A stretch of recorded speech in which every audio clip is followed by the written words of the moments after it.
Skyboat Media presents Frey, The Frey Saga, Book 1, by Melissa Wright. This book is read by Gabrielle de Cuir. Prologue.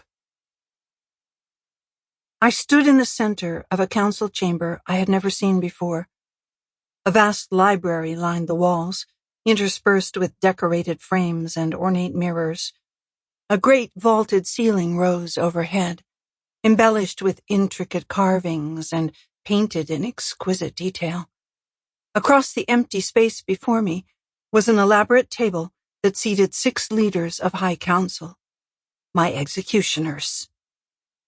No, not executioners. I was being absurd, surely. How bad can the punishment be for what I've done? Guards stood behind me, within arm's reach on either side.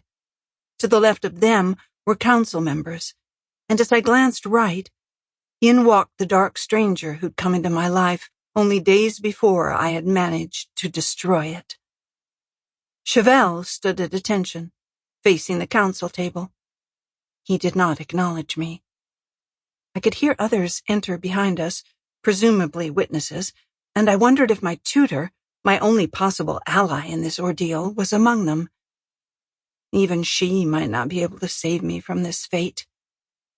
It's over, the voice in my head kept telling me. This is it.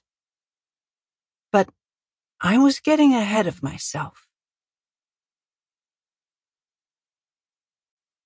Chapter 1. Days earlier. That morning I was out of the house early. I'd wanted to avoid my aunt, who was determined not to let me forget what a burden it had been to take me in, even if it used every spare ounce of her energy to do it. The thought annoyed me as I rushed up the path and through the village gate, keeping my head down.